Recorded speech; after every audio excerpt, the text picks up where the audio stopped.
Pendaftaran.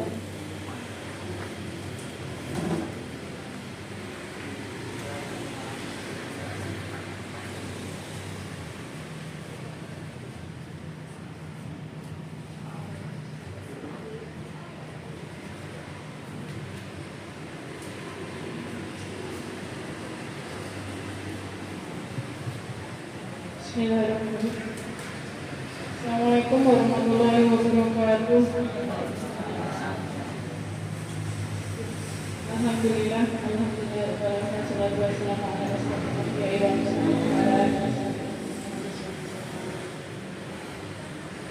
Alhamdulillah, ibu-ibu, bapak-bapak, alhamdulillah kita kembali lagi ya. Insya Allah di penyuluhan dan pemeriksaan jalan. Nanti nunggu dari Israel dulu, sambil nunggu kita ada seperti biasa ada informasi sedikit tentang kesehatan yang terutamanya untuk diabetes mellitus dan hipertensi nanti ya. Mungkin saya nanti tidak ada di slide yang mana ya, karena nanti mungkin ada tambahan dari saya sedikit, karena mungkin kalau di slide sudah sering. Yang pertama, sama-sama monggo kita panjatkan puja dan puji syukur kita kepada Allah Subhanahu wa taala. Alhamdulillah masih diberikan kesehatan, masih diberikan kesempatan, masih diberikan umur, masih diberikan iman Islam, sehingga kita bisa dapat berkumpul di sini dalam keadaan sehat walafiat tanpa kurang suatu apapun.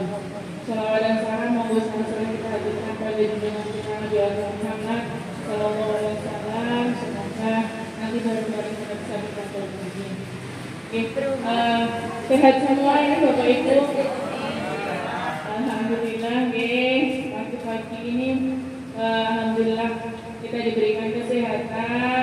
Mungkin cuaca akhir-akhir ini agak membingungkan kadang dingin, pas beberapa waktu itu dingin sekali. Ini beberapa hari ini kembali panas. Jadi siang panas sekali, terus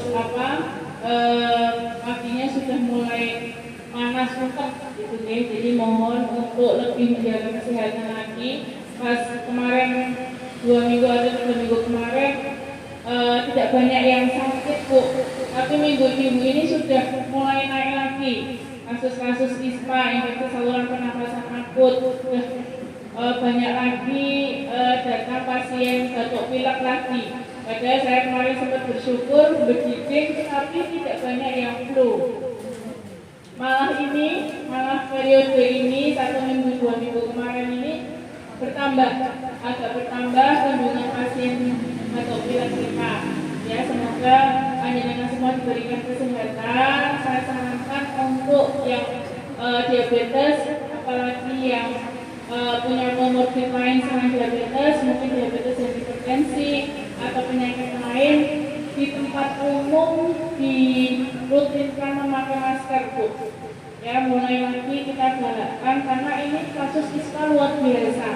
Mungkin karena perubahan cuaca yang mendadak ya, dari yang dingin terus menjadi panas yang luar biasa ini, sehingga pada saat daya tahan kita, tubuh kita sudah istilahnya turun, maka tidak bisa dipungkiri kita bisa terkena infeksi yang di sekitar kita. Jadi kalau misalnya di tempat umum, mungkin panjenengan pasar atau mungkin di kendaraan umum, di bis atau di angkot, atau mungkin pada saat panjenengan berkunjung ke tempat-tempat umum, di bank atau di sekolah-sekolah, karena banyaknya kasus infeksi saluran pernapasan akut.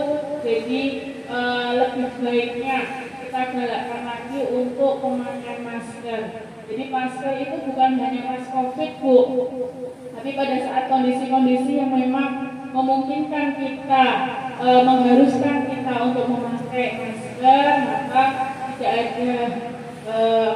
ada salahnya kita merutinkan lagi memakai masker. Apalagi kalau kita pas batuk pilek gitu ya. Jadi dimanapun, di rumah pun nek sakit ngasih masker kalau pas kita lagi sakit. Karena kalau sampai kita tertular penyakit kita, maka kita ikut menzolimi ya, sama-sama kita ikut jadi penyebab tersebarnya suatu penyakit. apa aja yang harus kita rutini Bu pada kondisi cuaca yang tidak menentu kayak ini? Yang pertama, kalau misalnya panjenengan penderita diabetes, mellitus dan hipertensi, mohon untuk lebih diketatkan lagi konsumsi obatnya. Jadi kalau dulu pas kemarin karena memang kondisi cuaca ini yang tidak menentu, sehingga kalau bulannya pada bulannya kita naik, maka sistem imun kita akan otomatis turun Bu. Gitu. Jadi kalau kadar gula darah kita tidak terkontrol, kadang naik, kadang turun, apalagi karena minum obatnya yang tidak teratur, maka secara otomatis sistem imun kita akan turun. Kalau sistem imun kita turun, maka secara tidak langsung kalau kita masih beraktivitas ya, kecuali kalau sudah benar-benar di rumah, tapi nggak mungkin deh, kemungkinan kecil kalau kita memang 24 jam di rumah, gimana? Paling nggak kita kalau misalnya sudah tidak ada aktivitas kan kita masih ke masjid mungkin, kalau ibu-ibu mungkin masih belanja di warung, ya. Jadi kalau kita masih beraktivitas itu maka sebisa mungkin kita normalkan atau stabilkan kadar gula darah kita dengan apa? Dengan konsumsi yang pertama yaitu konsumsi obat rutin. Jadi monggo kalau misalnya kan kemarin sudah keluar hasilnya HbA1c ya Bu, bulan Juli ya, bulan Mei apa Juli? Juni ya, Juni. Nah itu bisa untuk takaran panjenengan, bisa lihat kadar selama 6 bulan itu kadar gula darahnya terkontrol apa tidak. Itu bisa dilihat dari kadar HbA1c-nya. Kalau HbA1c-nya jenengan masih ada tanda bintangnya di atas 7, lah itu monggo segera cari penyebabnya, bisa dengan konsultasi dengan dokter di klinik Aisyah atau di PKP sendiri Bu. Mungkin kalau misalnya jenengan, aku udah minum obat rutin. Yang kedua, seperti yang saya bilang, selain obat rutin adalah diet atau pengaturan pola makan. Nah, saya yang masih PR adalah pengaturan pola makan misalnya ini, maka HbA1c saya masih tinggi. Nah, itu jenengan bisa atau jenengan bisa mencoba, diet mana yang cocok untuk kita atau diet mana yang cocok untuk saya itu pada saat seperti itu. Kalau HbA1c-nya tinggi, kita coba diet 6 bulan Bu. Karena kan kita pemeriksaan rutin kimia, komplit itu kan setiap 6 bulan sekali ya. Jadi 6 bulan itu coba dengan satu rutin minum obat. Terus yang kedua adalah diet. Misalnya aku mau lihat kadar gulaku selama 6 bulan ini harus normal misalnya. Maka pada saat mulai awal keluar hasil HbA1c yang 6 bulan awal, maka dari situ kita mulai diet. Yang satu yaitu konsumsi obat rutin, yang kedua adalah diet yaitu rendah kalori tinggi protein. Mungkin pernah saya sampaikan untuk dietnya seperti apa ya. Terus yang ketiga adalah mulai rutin aktivitas fisik minimal 30 menit sehari jalan kaki. Itu. Nah, itu sama jenengan bisa rutinkan. Sama aja Bu, kalau misalnya jenengan hanya rutin minum obat, olahraga, terus dietnya mungkin hanya 1 minggu atau 2 minggu, sama aja bohong. Itu tidak akan mengubah metabolisme kita. Namanya insya seperti halnya roda yang berputar, memperbaiki suatu sistem yang rusak itu tidak bisa langsung 1-2 hari jenengan insya seperti halnya batuk pilek, jenengan minum obat 1-2 hari langsung sembuh. Proses diabetik adalah proses degeneratif, artinya proses jadinya diabetes itu lama, maka sembuhnya pun bertahap. Tidak bisa sehari 2 hari jenengan minum obat langsung sembuh. Proses memperbaiki metabolisme itu butuh waktu. Maka dicoba Bu, 6 bulan itu jenengan istiqomah dengan pola makan teratur, diet rendah kalori, tinggi protein, olahraga teratur, minum obat gula rutin. Coba diistiqomahkan selama 6 bulan. Kita lihat HbA1c-nya pada saat 6 bulan terakhir akhir tahun. Tadi kan keluar di bulan Juni ke pertengahan tahun, maka setelah apa yang sudah kita istiqomahkan tadi selama 6 bulan, dengan lihat hasilnya pada 6 bulan akhir atau di bulan Desember nanti Allah kita lakukan pemeriksaan ini lagi. Tuh. Nanti di situ akan terlihat kesalahannya apa. Kalau hanya itu dari saya 1 bulan sudah diet, saya 1 bulan sudah rutin minum obat, saya 1 bulan sudah olahraga, itu belum bisa memperbaiki metabolisme. Jadi kita lihat selama regulasi selama 6 bulan itu gimana. Kalau misalnya setelah 6 bulan HbA1c-nya bagus di bawah 7, maka pola itu bertahap untuk dibiasakan. Gitu. Namanya habit atau kebiasaan kan nggak bisa langsung sehari 2 hari Bu. Jadi kulinane dengan olahraga pagi, kalau sudah jadi kebiasaan, kalau nggak olahraga rasanya aneh. Seperti halnya kita tiap pagi sholat subuh. Kalau tiap pagi nggak sholat subuh rasanya ada yang kurang gitu. Nah itu, kalau sudah 6 bulan dengan habitkan atau dengan biasakan seperti itu, maka bulan-bulan setelahnya dengan tidak melakukan hal yang sama, rasanya akan aneh. Bahkan ada pasien saya itu karena sudah 6 bulan dia rutin diet, dia tidak minum manis sama sekali tuh. Bahkan makanan-makanan yang sayur atau sayurnya itu non gula, non garam, garamnya diganti garam Himalaya. Nah, dia kalau jajan itu kalau ketentok gula lebih banyak atau dari takaran dia biasa minum misalnya, atau garamnya pakai micin, langsung muntah-muntah. Jadi tubuh sudah sebegitunya terbiasa dengan pola makan sehat. Memang awal-awal itu berat. Jadi kuliner kalau pagi hari kita jahat gorengan, buah misalnya, bawang misalnya. Kalau langsung stop kita pagi-pagi jahat cuma telur, rasanya aneh betul Bu. Nah, rasanya aneh. Tapi awal-awal seperti itu nggak masalah. Kita rutinkan terus seperti itu. Nanti lama-lama kalau kita pagi-pagi makan gorengan, biasanya nanti tubuh akan merespon balik. Bisa jadi diare, bisa jadi rasanya begah, mulutnya nggak enak. Ini betul Bu. Kalau pagi-pagi biasanya pencernaan atau lambung kita diisi protein, kok hari ini karena mungkin dengan lagi keluar kota diisi gorengan. Kalau tubuh sudah terbiasa, maka bodi itu akan akan mengenali, akan merespek apa yang dimasukkan ke dalam tubuh kita. Maka sebenarnya sama Allah SWT saya ingin sampaikan, organ tubuh kita itu sebenarnya sama Allah itu sudah disetting sedemikian rupa sehingga bisa bekerja dengan baik. Cuma manusianya yang kadang masih istilahnya rakus gitu.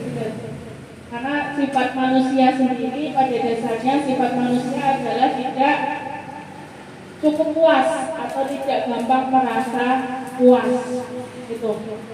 Maka yang harusnya wis lereng, organ tubuh kita itu wis lereng, harusnya jam 7 malam itu sudah mulai istirahat, sudah mulai mengolah apa yang jenengan masukkan. Bahkan mungkin jenengan kalau makan, kalau mungkin bangunnya pagi jam 4 sudah disuruh bangun organ kita.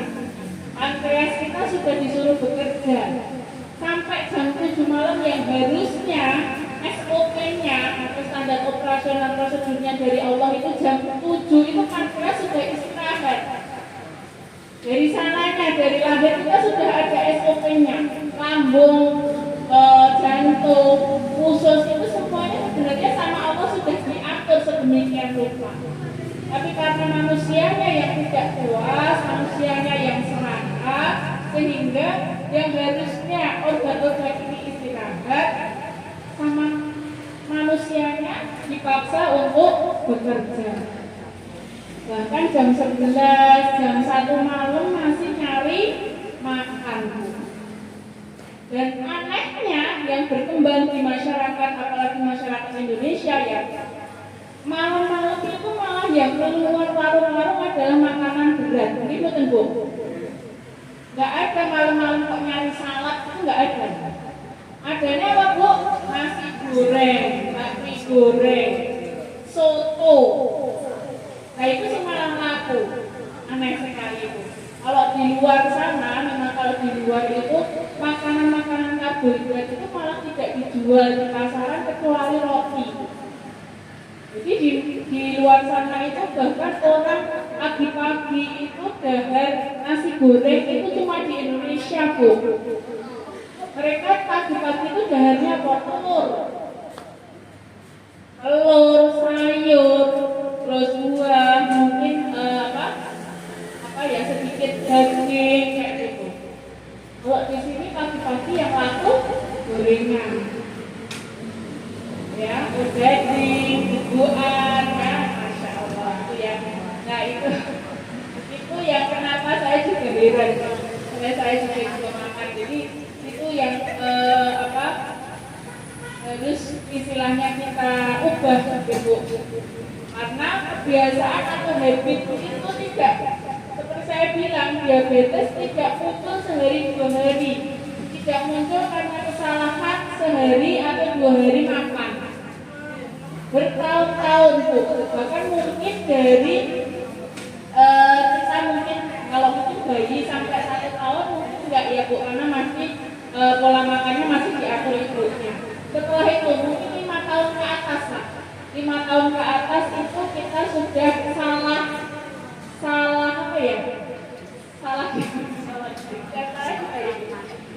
konsep makannya gitu ya. Apalagi semakin umur bukan semakin membaik, tapi semakin istilahnya semakin buruk mungkin konsep makannya.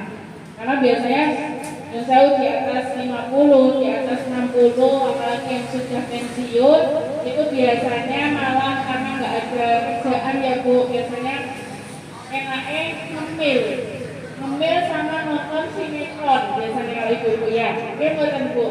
Nah itu cepaannya buatan buah, cepaannya toples isi peyek.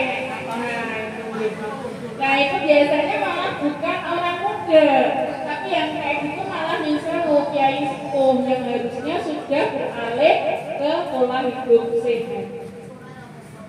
Maka perlu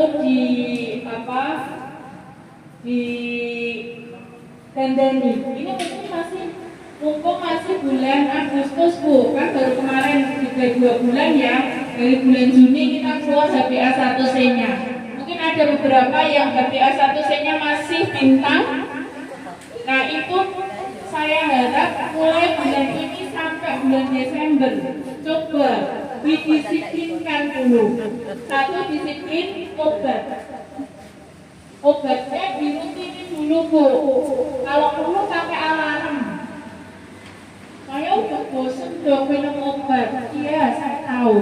Tapi semakin jenengan tidak minum obat, diabetesnya akan semakin menggerogoti tubuh jenengan.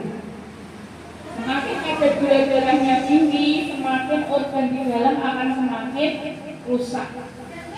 Jangan bayangin aja air gula jenengan masukin pipa Bu. Pipa biasa itu saya pernah mempraktekkan. Lama-lama lembek Bu pipanya Bu. Nah itu seperti halnya gula di tubuh kita. Maka dirutini dulu masih bulan Agustus. Bulan Agustus masih ada Agustus, September, Oktober, November. Nah di Desember insya Allah awal Desember kita ada pemeriksaan kimiawi. 4 bulan ini coba dirutinkan dulu. Dengan rutinkan minum obat sesuai dengan anjuran dokter. Bukan setiap bulan dengan kontrol, karena setiap bulan tuh ternyata ada Bu yang HbA1c-nya ini tinggi pada di akhir bulan atau setiap 6 bulan, tetapi kadar gula darah puasanya normal setiap kali sebulan cek. Ternyata apa? Ternyata 2 hari sebelum cek ini diet. Nah, itu bukan jadi patokan. Yang kita jadikan patokan adalah kadar HbA1c. Karena tren gula selama 6 bulan itu dilihat dari situ, Bu. Percuma dengan 2 hari itu kadar gula darahnya normal, tetapi yang 28 hari kadar gula darahnya tidak terkontrol. Tapi dari HbA1c kita lihat, kalau selama tren 6 bulan itu, kalau HbA1c-nya sudah di bawah 7, insya Allah kadar gula darah sewaktu panjenengan selama tren 6 bulan itu di bawah 200 mg/dl. Nah, namanya terkontrol, kadar gula darah kita terkontrol dengan obat dalam tanda kutip ini yang saya bicarakan adalah diabetes mellitus. Kadar gula darah terkontrol dengan obat pada pasien diabetes mellitus adalah gula darah puasa di bawah 110, Bu. Bahkan ada yang bilang 100 mg/dl itu baru dikatakan terkontrol untuk pada kasus diabetes mellitus. Dan untuk gula darah sewaktu adalah di bawah 180 harusnya. Jadi kalau dengan minum obat kadar gula darahnya masih 200, gula darah puasa mepet atas, itu masih dikatakan belum terkontrol. Karena dengan mengkonsumsi obat anti diabetes. Maka yang bisa kita pegang atau kita jadikan patokan adalah kadar HbA1c.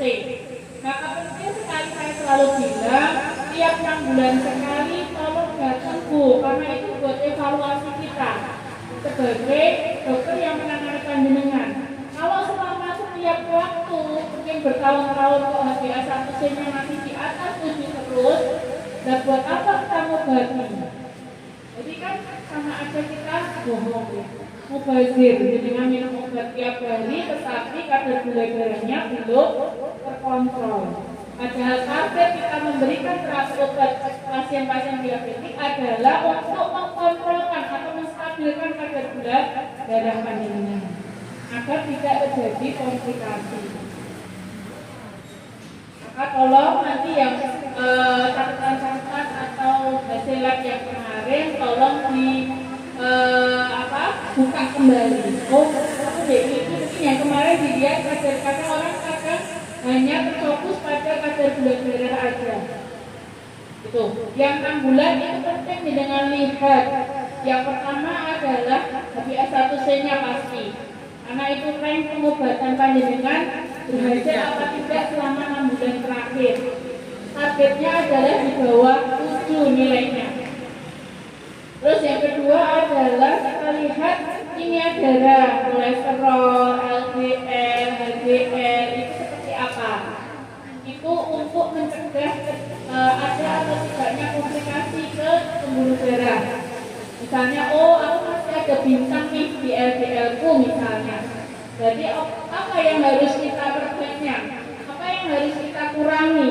Nah itu perlu dengan konsultasikan ke dokter panjenengan atau dokter kami juga monggo. Kita bisa lewat by online atau mau memanggil saya juga monggo. Jadi hasil itu tidak hanya diterima, Bu, wes normal kok. Kok ono bintang kok. Tidak seperti itu. Tapi itu untuk evaluasi saya sebagai tenaga kesehatan dan sebagai pasien. Kalau selama 6 bulan mungkin berbulan-bulan kok hasilnya masih banyak bintangnya, perlu kita koreksi. Mungkin dengan bisa minta, dok saya mau minta dibikinin jadwal atau mungkin diet. Jadi komunikasi seperti itu, Bu. Saya dibikinin olahraga yang mungkin saya bisa lakukan untuk menormalkan seperti itu. Atau mungkin dengan minta daftar makanan dengan hasil seperti ini saya harus makan banyak apa ya, Bu? Saya perlu mengurangi apa ya, Bu? Nah itu. Monggo, Bu, konsultasi gratis. Jadi itu hak panjenengan. Setelah jenengan mendapatkan hasil, jenengan berhak untuk mendapatkan konseling kesehatan tentang hasil yang jenengan dapatkan. Itu ya. Terus yang ketiga adalah kadar ureum kreatinin. Dilihat kenapa, dicek kenapa ureum kreatininnya. Karena kita harus mengetahui apakah ada komplikasi mengarah ke ginjal. Tuh. Nah, karena bukan karena jenengan minum obat rutin, bukan. Jadi banyak sugesti masyarakat bahwa minum obat terus ini malah ginjalnya rusak. Itu sudah saya luruskan sebenarnya dulu. Malah lebih cepat rusak ginjalnya apabila pasien diabetes yang tidak minum obat. Kandungan kimia, semua obat pasti mempunyai kandungan kimia karena satu, cangkang yang di dalam di luarnya obat itu pasti dia akan menjadi butiran-butiran yang mengendap di ginjal. Tapi kerusakan ginjal akibat tumpukan itu bahkan hanya 10% di penelitian daripada kerusakan akibat tingginya kadar gula darah. Jadi darah yang tinggi kadar gula itu kayak selai. Dengan bayangin selai mungkin yang agak engkar lagi ya. Selai yang agak engkar. Bayangin jenengan yang selalu ada saringan, mungkin jenengan bisa bayangin di rumah saringan yang dari plastik itu ya Bu ya. Kalau yang mengalir atau yang disaring di situ adalah air encer, air putih misalnya, atau mungkin hanya air sirup bisa yang ini, bisa yang gitu. Kira-kira saringannya itu akan lebih awet kalau buat nyaring selai tadi setiap hari ya Bu. Jangan dibayangin itu ada hari mungkin berpuluh-puluh tahun ya, mungkin 30 tahun, 40 tahun dengan hidup. Saringan itu akan menyaring darah. Kalau yang satu yang tidak mempunyai diabetik itu darahnya encer Bu. Seperti hanya kita nyaring air putih misalnya. Jenengan bisa bayangin atau jenengan bisa memprediksi kira-kira saringannya lebih awet yang nyaring air putih atau yang nyaring selai tadi. Air putih. Bahkan kerusakan ginjal akibat tingginya kadar gula darah itu mungkin sekitar 70% lah. Kerusakannya lebih cepat daripada kerusakan akibat mendapat obat itu. Maka sugesti di masyarakat itu salah Bu. Kalau jenengan malah tidak minum obat, maka lebih cepat lagi ginjal jenengan akan rusak. Sekarang saya wanti-wanti, Bu, kalau minum obat apapun, obat gula, tetap ada zat kimianya pasti. Itu. Kalau insulin aman. Insulin itu aman Bu. Jadi insulin kalau orang sudah pakai insulin itu tidak ada kandungan kimianya karena dia langsung bekerja di organnya. Jadi insulin itu langsung bekerja di lambung. Insulin yang dengan suntikan masuk peredaran darah langsung bekerja di lambung dan usus untuk mencerna gula menjadi asam lemak dan kolesterol pasti. Jadi sebenarnya lebih aman. Cuma kalau jenengan sudah pakai insulin, berarti jenengan harus memakai insulin seumur hidup. Karena berarti pankreas jenengan sudah tidak bisa memproduksi insulin. Nah, tergantung berat ringannya diabetiknya. Kalau dirasa diabetes awal masih dalam kasus grade yang rendah, biasanya dokter memberikan terapi adalah obat antidiabetik, oral antidiabetik atau yang diminum. Karena obat oral antidiabetik itu fungsinya adalah mengubah pankreas dan memperbaiki pankreas. Intinya gugah-gugah pankreas yang wis suloyo itu sama obat-obat metformin, dimepirid itu digugah, istilahnya dioyak-oyak. Ayo gawe insulin. Kalau dirasa pankreasnya masih bisa dioyak-oyak, maka tetap pasti dokter memberikan terapi oral antidiabetik. Karena yang kita butuhkan adalah bukan Zat lain yang kita butuhkan adalah hormon pankreasnya, hormon insulinnya yang berfungsi untuk merombak glukosa itu. Gitu. Jadi tidak masalah, tapi yang sugesti yang harus jenengan hilangkan dari diri panjenengan adalah keraguan-keraguan bahwa minum obat akan mempercepat kerusakan ginjal. Ya, jadi monggo kalau ada teman atau saudara yang sudah salah kaprah, mohon untuk diingatkan.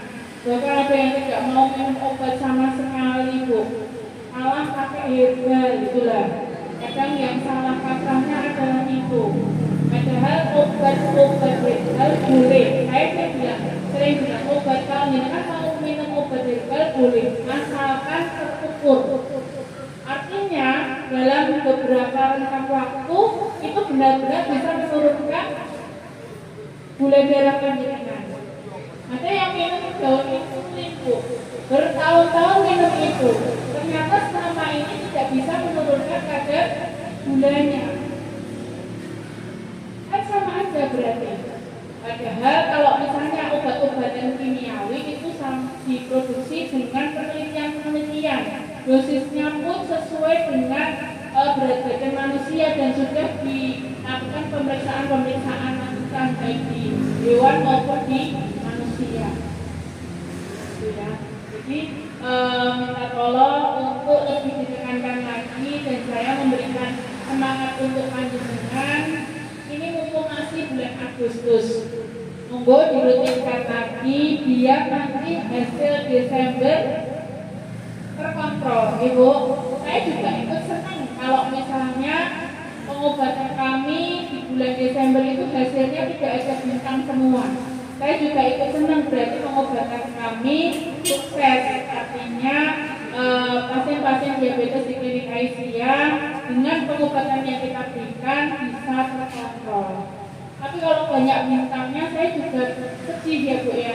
Itu apa? Mari kita cari bareng-bareng. Kesalahannya apakah dari pola makan, apakah dari obat yang tidak adekuat, apakah dari stres, ya? Karena stres seperti saya bilang, karena hormonal juga dipengaruhi dengan stres, baik stres psikis maupun stres fisik. Jadi kalau kecapean terus, misalnya yang saya umurnya sudah lebih dari 60 tapi masih kerja berat misalnya, nah fisiknya sudah tidak mampu, artinya kelelahan fisik itu juga bisa mengganggu metabolisme hormonal kita.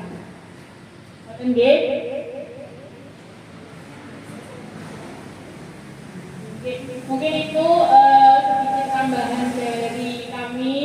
Monggo nanti bisa dijadwalkan kapan mulai kita rutinkan lagi. Jadi bisa mulai pertengahan bulan ini saya mau merutinkan lagi, bilangnya gitu, mau mendisiplinkan diri, baik disiplin obat, disiplin makan, disiplin aktivitas.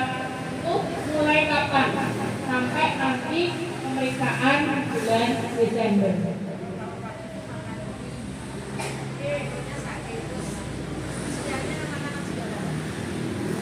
Kalau perutnya sakit berarti nggak cocok karena gasnya mungkin, Bu. Bisa diganti perut. Ya, karena jenengan jalannya karbohidrat. Ini kan karbohidrat ya. Coba diganti pagi-pagi jalannya protein, Bu. Ya. Itu pasti laparnya akan lama. Tahan laparnya akan lama, kenyangnya akan lama. Ini kan bisa nyoba kalau pagi dahar telur rebus 2 misalnya, rasa kenyangnya akan lebih lama daripada jenengan dahar nasi goreng, dahar gorengan, bumbuan dan sebagainya. Coba jenengan bisa buktiin sendiri dan rasain, badannya pun akan lebih enak daripada jenengan dahar gorengan dan sebagainya. Itu ya, ini diganti protein. Mungkin itu ada benarnya dari Allah SWT, dasarnya dari saya sendiri. Mungkin ada pertanyaan dari Bapak Ibu semua. Oke ya, tapi mungkin dibantu jawab dari Bu Ana tentang kalau makan kiwi kan karbohidrat ya, walaupun memang ada kandungan mineralnya. Nek saya salah disarankan seperti yang saya sering bilang, kalau sarapan pagi darahnya protein dulu yang masuk. Kalau sudah protein dulu yang masuk, insya Allah lambungnya nggak cari-cari gurih cemilan Bu. Sudah tercukupi. Tergantung telurnya. Sekarang telur kan macam-macam Bu. Saya sarankan kalau misalnya dengan pakai telur Jawa murni, pakai kuning telurnya dimakan sekalian aman insya Allah. Termasuk yang tinggi kolesterol itu kalau pakai telur Jawa murni, ya saya bilang telur Jawa itu sekarang macam-macam. Ada Jawa yang yang di kandang, ada Jawa yang disuntik ada yang saya bilang Jawa murni itu Jawa yang berkeliaran. Biasanya kalau orang desa itu masih beternak itu, gitu ya. Tapi kalau dengan bahannya adanya telur biasa, telur goreng, telur ayam telur, itu saya sarankan untuk tidak mencampurkan kuningnya. Jadi hanya putihannya saja, apalagi yang memang kolesterolnya tinggi, trigliseridnya tinggi. Gitu. Jadi tergantung telur apa yang dengan konsumsi. Gitu.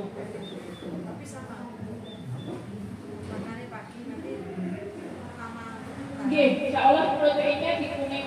Kalau misalnya dengan bahasa kuningnya mungkin 2 telur cukup ya. Tapi kalau misalnya dengan hanya bahasa putihnya itu mungkin kalau misalnya 2 kurang ya boleh dibantu 1 lagi atau 3 putih telurnya saja. Itu tergantung Bu. Kalau itu tergantung komposisinya dengan satu mungkin mereka sudah cukup gitu. Setiap orang komposisinya beda-beda, kebutuhannya beda-beda. Gitu. Jadi dicoba 2 dulu. Kalau 2 kok rasanya saya kayaknya kurang dong, kayak belum makan, tambah 1 lagi. Ini ngobrol ada lagi? Ampun deh, kalau matur nuwun waktunya, nanti lanjut untuk antrian pemeriksaan darah di istilahnya dibantu sama Bu Sehat. Nanti mohon untuk dilihat juga hasil hari ini sebagai pantauan.